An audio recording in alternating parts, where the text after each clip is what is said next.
अब देखिए point number 3, वृत्त के बाहर स्थित किसी बिंदु से स्पर्श रेखाओं की रचना किस प्रकार की जाती है, इसके बारे में मैं आपको समझाता हूं।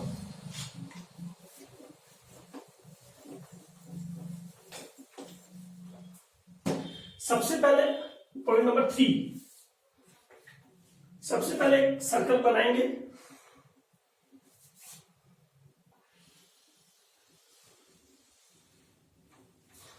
और इस सर्कल का सेंटर मैंने ओ ले लिया। अब इस सेंटर से ओ से 7 सेंटीमीटर, 5 सेंटीमीटर, 6 सेंटीमीटर एक पॉइंट पी लेते हैं बाहर की ओर। मैंने पॉइंट पी ले लिया बाहर की ओर। अब ओ और पी लेने के बाद इसका समद्विभाजन करेंगे। किसका? ओ और पी का। ओ और पी का समद्विभाजन करने के लिए हम अपने प्रकार के नोक को आधे से अधिक खोलेंगे। तो देखिए किस प्रकार 2 चाप ऊपर लगेंगे और 2 चाप नीचे लगेंगे। तो इस प्रकार यहां पे लगा के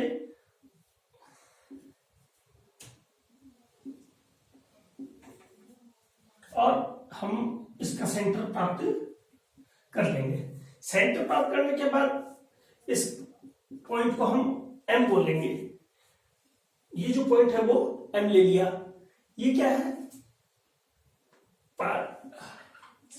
ओपी का समद्विभाजन, ओपी का समद्विभाजन। और इस ओपी का समद्विभाजन को प्रकार के नोक रखे और मैं एक वृत्त की रचना करता हूं। मेरे पास ये जो ओरिजिनल सर्कल था, जो ओरिजिनल वृत्त था, उस पर जो सेकंड सर्कल था उसने 2 जगह पे काटा। एक तो काटा ए पर, ये पॉइंट, और दूसरा पॉइंट था बी पर। अब मैं ए और पी को मिलाऊंगा। अब ठीक इसी प्रकार मैं इसको मिलाऊंगा। मैंने क्या देखा कि ए पी और A P B, A P और पी बी दोनों स्पर्श रेखाएं लेंथ में समान है, उनकी लंबाई जो है वो समान है। किसी बाह्य बिंदु से खींची गई 2 स्पर्श रेखाओं की लंबाई बराबर होती है। ये एक प्रमेय भी है। तो एक बार पुनः दोबारा, सबसे पहले एक सर्कल खींचा, खींचने के बाद उसका पॉइंट पी से एक बाहर पॉइंट पी लिया, ज्वाइन ओपी, ओपी को ज्वाइन करने के बाद हमने उसका समद्विभाजन किया। समद्विभाजन करने के बाद हमें पॉइंट एम मिला। एम से हमने एक सर्कल खींचा। सर्कल खींचने के बाद हमें इस सर्कल ने इस वाले सर्कल को 2 जगह काटा। एक पॉइंट ये था और एक पॉइंट ये था। इसको ए और बी को मिलाया। ठीक इसी प्रकार ए और बी को मिलाया। अब चलते हैं उभयनिष्ठ स्पर्श रेखाओं की रचना, चौथा पॉइंट हमारा।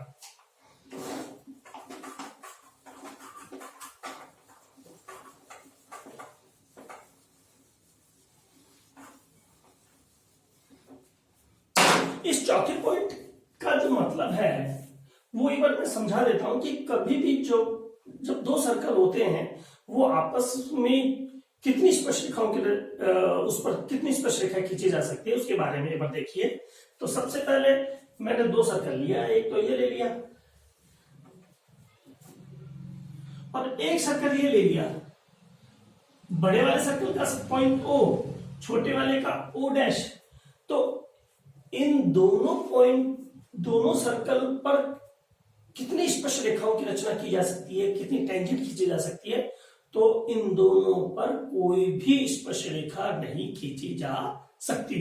तो इसका आंसर हो जाएगा 0। कोई भी स्पर्श रेखा नहीं खींची जा सकती। ठीक इस प्रकार दूसरे पे चलती है। ये हमने एक सर्कल लिया। इस सर्कल के बाद को दूसरा सर्कल, इसका सर्कल का जो सेंटर वो है, दूसरा सर्कल इसको इंटरनली टच करता है। तो इस पर एक और केवल एक स्पर्श रेखा खींची जा सकती है और इसका सेंटर ओ डैश हो गया। तो इस पर कितनी? एक स्पर्श रेखा खींची जा सकती है। चलिए आगे चलिए। ये सर्कल आगे की ओर चलता है।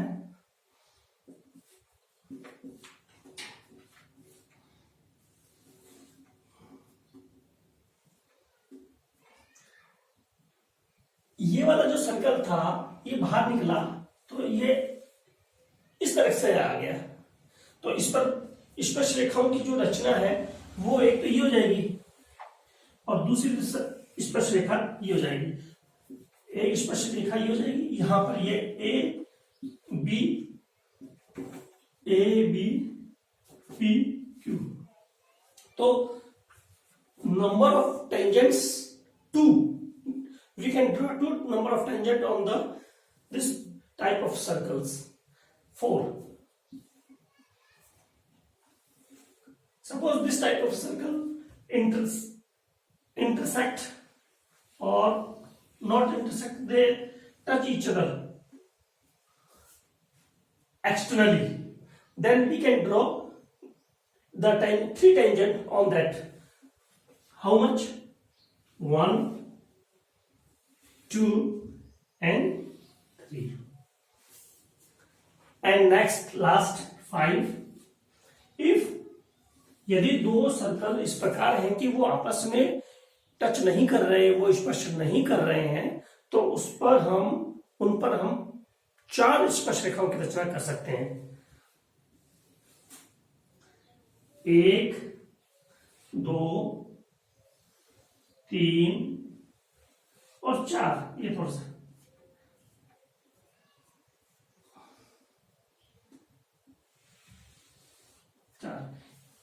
तो number of tangents is equal to 4। तो एक बार पुनः रिकैप्चुलेशन, जब इंटरनली दोनों टच नहीं कर रहे हैं कोई भी टेंजेंट नहीं खींची जा सकती। नंबर 2, जब इंटरनली सर्कल एक दूसरे को टच कर रहे हैं किसी टेंजेंट पॉइंट पे, तो only one tangent can be we can draw. Third, अगर दो टेंजेंट आपस में इंटरसेक्ट कर रहे हैं तो उस पर हम 2 टेंजेंट खींच सकते हैं।